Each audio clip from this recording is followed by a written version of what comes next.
Welcome into Crunch Time with Chris. I'm your host, Chris Neyenhouse, and he is Hillcrest head coach Jordan Fielding. They are headed into their quarterfinal matchup here coming up in just a couple days against Helias Catholic. Coach, I know you're squeezing us in here during a free period, right? I bet you spent a lot of your free time just preparing for this massive game fresh off the district title, huh? Yeah, this week has been a lot of prep time, but luckily, I'm not doing it by myself. I got four assistant coaches who have been on it as well, so it's not just on me. But yeah, I've been doing a lot of prep, watching a lot of film on Helias. I think I'm ready to play them. Done watching them. Yeah, I bet. I bet it's, first of all, you played this team at the Arvest Classic. I think you won by 19. And, when you look at them on film now, do they look similar to that team, or what do you think might be different this time around? Well, I know that when we played them the first time, they had one of their main guys was hurt.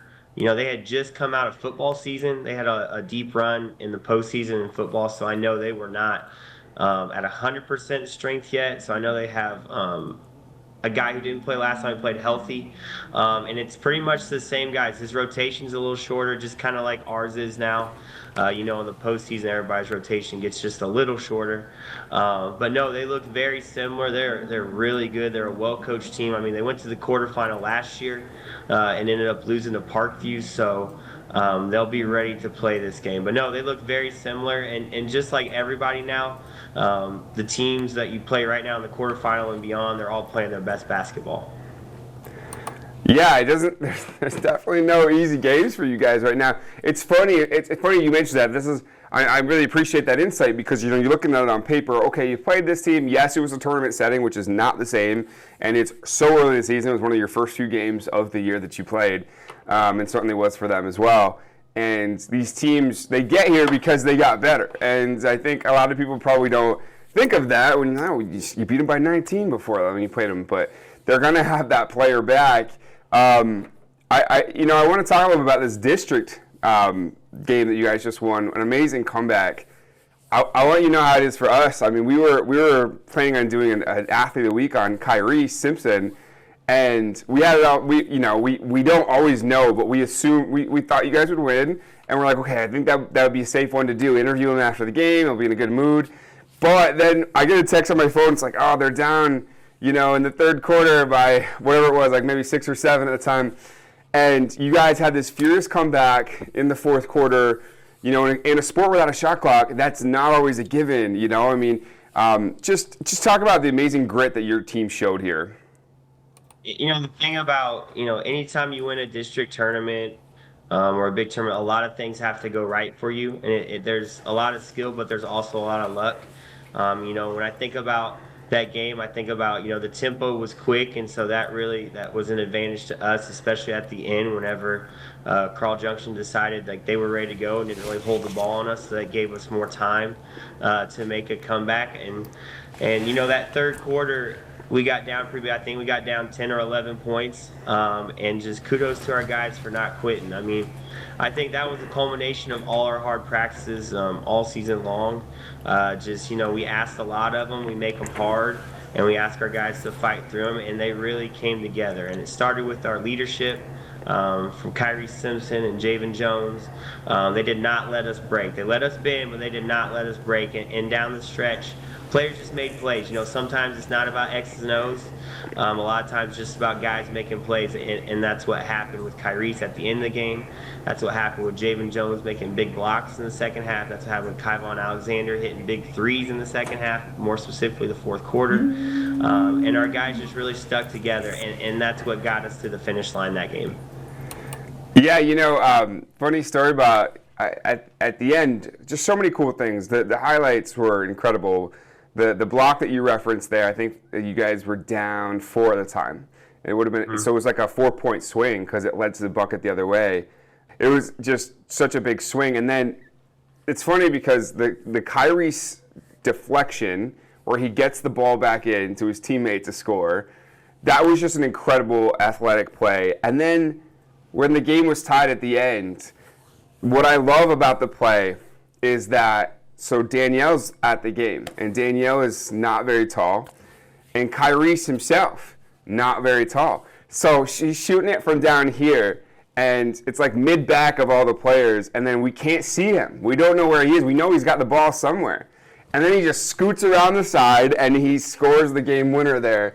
I mean, what Kyrie's is able to do and not being the tallest guy in the court, I mean, how much does that, do you ever, does it get old at all seeing all that, Say it never gets old. I love being surprised every time, but I'm not surprised by it just because of how much work he puts into it. I think I said it after the game in one of the interviews, like that moment right there that everybody got to see was just a fruition. Like that was all his hard work come to fruition. I mean, he's made that move a million times in the gym with no one watching, and now all of a sudden at the biggest stage in the biggest moment, he made it and finished. And I'm at the luxury as a coach to where a lot of people in that situation might have called timeout to draw something up.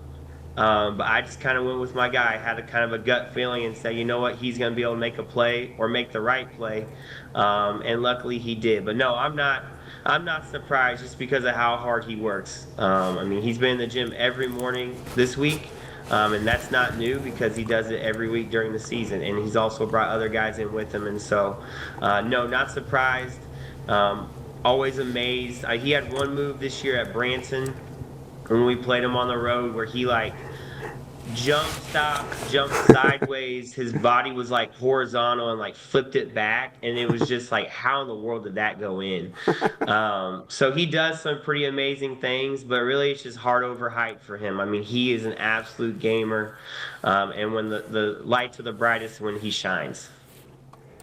Yeah, it's funny. I like I told you in the text, I work out with his dad. I actually worked out with him a couple hours ago here, and I asked him some insights. Like, hey, I'm interviewing Kyrie's coach. What should I ask? And he's like, well, you should ask about their music. He said, what kind of music you guys listen to get ready for a game here? Well, my eardrums are just ringing when I walk in. I mean, it's they turn the speaker up just about as loud as they can. Probably can't repeat some of the lyrics on the podcast, but no, it gets me hype as well. I mean, I love seeing the guys just getting energy in the locker room before the game. A lot of people may not like it, but the guys do, and it works for them. So we're gonna roll with it.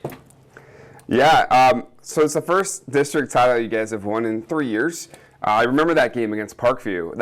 I was at that one. That was just incredible back and forth game. And what you guys were able to accomplish then, and you're back doing it. What has it been like, at school this week and leading up to all this? Speaking of things that don't get old, I know that that's something that definitely you could feel that every year, if and it would never get old, huh? Yeah, for sure. The first time, it was my first district championship as a head coach, and so, when you go to school that next week, everybody's excited. There's a lot of anticipation. You're happy that you made it there, and then you get to the game, same thing. This week, same feeling, but I feel like we want to get past this quarterfinal game. Last time we came a little short against Jeff City. This was 3 years ago. We played our heart out, did everything we could, just the ball didn't bounce our way at the end. And so this year it kind of feels a little bit more like, hey, let's get this done. And so that's a good feeling to have. Those expectations are great. It's going to be tough because Helias is really good. Like I said, they've been here before. They were here last year. And so they're going to be wanting to get to the Final Four, just like we are. Okay, so it's going to be a really good game, but I'd say the feeling this year is different because we want to get past this and get to a Final Four. Yeah, I mean, this whole process, as you learn about your team, and you got a young squad, which has got to be pretty exciting too, knowing that you get these kids, a lot of them back, for next season.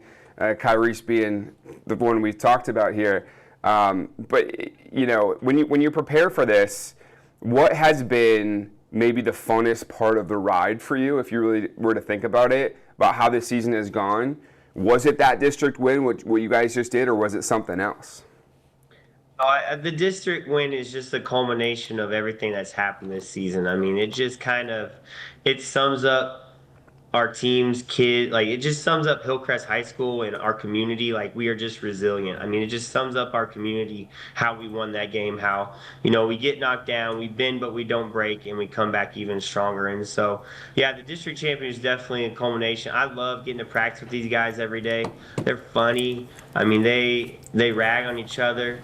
I hear a lot of ball jokes. I know that's probably not a surprise, but me and my assistant, we hear a lot of ball jokes. But I give it right back to them too. So, I love being around this team every day. And it's one of those things like I don't want practice to end yet. That's how much I enjoy this group. And there's been a lot of groups like that for me. There's also been groups where it's been kind of like, okay, this has kind of run its course. But with this group, I enjoy going to practice every day. They're fun. They work hard. They're energetic. Our team chemistry is really good. So I'd say the best part of the season is just going to practice every day. And obviously everything they've worked on in practice helped us win that game last Saturday. And we're hoping that, we can get one more win. When you look back at the history of Hillcrest, you got the 2015 state semifinal or second place team, 2012 second place state championship in 2010. We're talking about some legendary names on those teams that played for Hillcrest. The idea of joining those groups at the Final Four and kind of being a forever team here at Hillcrest, what would that mean to the program here? I mean, it's exciting. I mean, and it's one of those things like we have high expectations in our program, Kind of what we talk about is, when you get past that district championship, if you can win the quarterfinal, you get your picture up in the Hyper Forever and a banner. And so that's kind of what we're thinking about. Like, if we can do that, we're kind of cemented with the greats in our program from 1984 to 2010 to 2012 and to 2015. So, you know what? That's something that we're really working hard for, and we're hoping that we can accomplish. Yeah, I just looking back, I remember I had Coach Schaefer on. Obviously, he had coached with Hillcrest, and he talked about some of the legendary, just the who's who list of guys like that. And you're led by a team that's got several different players who can be that star. We saw them in the highlights when we put the district title stuff together. Kayvon Alexander, another name that comes to mind, obviously. If you were to talk about what this team's identity is, for anyone who hasn't watched, what would you say that is? What I would like to say is that it's our defense. One thing that I always ask our guys, especially when we go to tournaments that, aren't around Springfield or when people see us play with Habit, is what do we want people to say about us when we're done playing? Man, do they guard hard? Man, do they play hard? Man, are they this? Are they that? And so our identity, it has to be in our defense, and I've kind of preached that to our guys, especially late in the season. I think we played Bolivar on a Friday night. They're kind of a rival with us. They've beaten us a lot of times these last few years, but we got them this year. And that was the best that we've guarded all season. And I made a point to tell my guys, that has to be our identity the rest of the season. Because if we can guard for 4 quarters and be be the hardest playing team, there's not many teams that are going to be able to beat us. Now that's easier said than done. But our identity has to be in our defense because it travels. If we don't shoot it well any given night, we can't always control that, but we can always control our effort and how hard we play defense. So yeah, our identity is definitely, it has to be in our defense if we want to get to the next round. Yeah, Dorial Green Beckham was actually the name. I get my legendary guys confused here. When he played over at Hillcrest, I loved hearing the stories about the tradition that this program has, and obviously it's something that since you've taken over as head coach, you have another chance to go back to that Final Four. When you got hired, was that kind of the mission statement for you to get this program back to that you are now on the doorstep of? I went to Hillcrest, graduated in 2008, and so when I got this job, it was something that I always wanted. Being an alumni of the school, and really when I got the job, that's kind of the dream. Like you want to get to a Final Four, you want to do all this, you want to accomplish all this stuff. But I learned pretty quick that you get humbled pretty quick in this profession. I think my first year we won 7 games, and since then, we've gotten progressively better.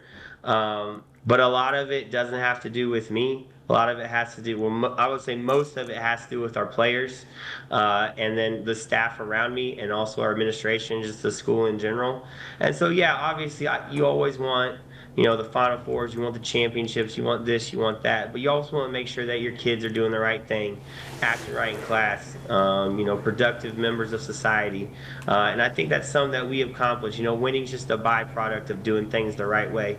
And that's something that we preach to our guys for, this is the 7th or 8th year now, I lose track. But yes, you always want to do that stuff, but you also want to make sure your kids are doing the right thing. And I think we've done a good job of that over the last 7, 8 years. Can you talk about the state of basketball, high school hoops here in Springfield? It really feels pretty cool because not only Hillcrest, obviously Kickapoo with the chance also to go in Class 6 to the Final Four if they can pull off a win. We talked about your battles with Parkview. Glendale looks like they're back, having beaten Nixa earlier this year. And Central, of course, just a couple years ago, making it back to the Final Four since I think it was like 66 or something like that. It's got to be such a what's your perspective in terms of the state of basketball here in this town right now and how every school feels like it's got a shot here? I think Springfield, round ball is definitely king. Basketball is definitely king in Springfield more than, say, football or baseball or anything like that. Like, basketball is king in Springfield. And I think that, just with our demographic in Springfield, you're always going to have, basketball players come through. And it goes in waves. A lot of times you'll have schools that are good consistently, and you'll have schools that are really good for a few years, and maybe they dip a little bit. But in Springfield, across the board, it's super competitive. There's a different feeling whenever you play a city game, no matter who it is, and their record could be a lot better than yours or a lot worse than yours. It doesn't matter. Like, every time you play a city game, it's pretty hype. I mean, I knew that Central game in our district tournament. Like, I knew our record was better than theirs was, and like we could probably win that game. But you never know going into the city game. People have played crazy games for. I remember a couple years ago, our record was not great, and we ended up playing Glendale, and their record's really good. We ended up beating them just because it was a city. They were better than us, but our guys got up for a city game. So, yeah, basketball in Springfield's great. All the coaches are unbelievable. I mean, I would say, Mitch McHenry obviously does an unbelievable job at Kickapoo, consistently year in, year out. Jordan Epps at Central does an awesome job. Brian McTagg, the elder statesman of everyone in Springfield, he's been here the longest. He does an awesome job with Glendale. All their guys are pretty much back next year. Jack does an awesome job, just coming off a Final Four last year. So, yeah, all 5 high schools in Springfield have good coaches at the helm, and yeah, Springfield basketball, it's really good right now. It's always really good, but it's really peaking right now. That's right, Parkview, fresh off that Final Four. That's right, and yeah, it's been fun getting to know all of you guys. I'm glad I finally get to meet you here.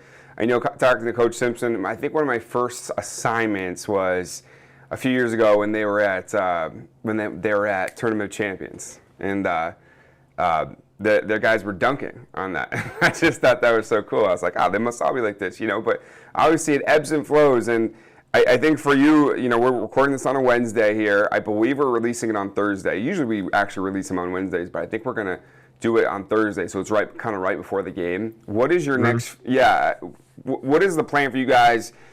How do you practice? What's the night before like? I mean, what are these next few days going to be like for you guys?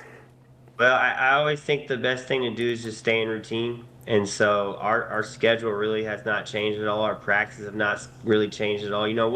We'll alter some things, hopefully try and stay a little healthy or stay healthier. But no, practice doesn't really change. I mean, that's the thing with our program. We've really asked a lot of our guys to share in practice, and we keep doing the same thing. And so we're going to keep the same routine. Friday we're out of school because spring break starts. We will practice a little earlier, but practice will be the same. And then same type of game day routine on Saturday whenever we go again. Get there an hour early, get on the court 30 minutes early, and compete for a chance to go to the Final Four. So yeah, nothing really changes, and I think that's the best thing for us. A lot of times people get in situations with big games and whatnot, and they try to change all this stuff. I think that's detrimental, especially to us. And so we're going to stick to our routine, keep practicing hard, keep competing in practice, and hopefully get ready for a good game on Saturday. Coach, anything I didn't ask you about your team here you want to mention? No. You know what? This is one of my favorite teams I've coached. They're young. We have a good mix of upperclassmen and lowerclassmen. So, you got two seniors and James Collins and Braxton Tyndall. James has been a 4-year guy. Well, Braxton and James have both been 4-year guys in our programs or in our program. James does an awesome job defensively. He's a good shooter. Braxton's played football. He's a multi-sport athlete. Great coming off the bench for us. And you go down to our juniors, obviously, those are kind of the spotlight guys, and Kyrie Simpson and Javen Jones, who will be back next year. But they're so dynamic and how much they can change the game and their leadership. Then you go down to my lone sophomore and Dylan Kirby, who comes off the bench for us, started a few games this year. But comes off the bench, gives us a spark. I mean, he's won us a few games this year just by how well he can bust the zone up or get to the rim or defend and rebound. And then I end with my two freshmen, Kyvon Alexander and Derek Daly, who both made really big plays in that Carl Junction game. Kyvon with his threes in the fourth, and Derek with that steal or with the score when Kyrie stole it off the kid from CJ. So, we have 7 guys that are in rotation, but we also have 12 guys who are traveling with us right now, who all are doing great things to help us win. But yeah, I really like my team. I think we've done a lot this season, and we're not done yet, hopefully. So that's how I say it, Kyvon. We don't always hear how it's said. We read the paper. Yeah, Kyvon. Okay. I've heard Kayvon. Yeah, I've heard all that's kinds what I of stuff. said. Yeah. Kyvon, yeah. Okay. No, I wish I came with a pronunciation guide. Do you know how many times we're in the office and we're doing a highlight? Like, how do you say this? Like, I don't know. Like, you go to YouTube, you try to find it. Can't always do that either. So, all right, Coach. Well, Nixa High School is going to be rocking on Saturday, 1 o'clock. Get out there. Hillcrest and Helias. We'll be there. We'll have highlights. We can't wait to see it. So, Coach, best of luck. Thank you so much for taking time out to talk with me. And go Hornets. Good luck this weekend. Thanks, Chris. I appreciate you, man. Thank you for letting me spotlight my guys and just our program in general. Really appreciate you. Oh, love it. Love it. Thank you, Coach.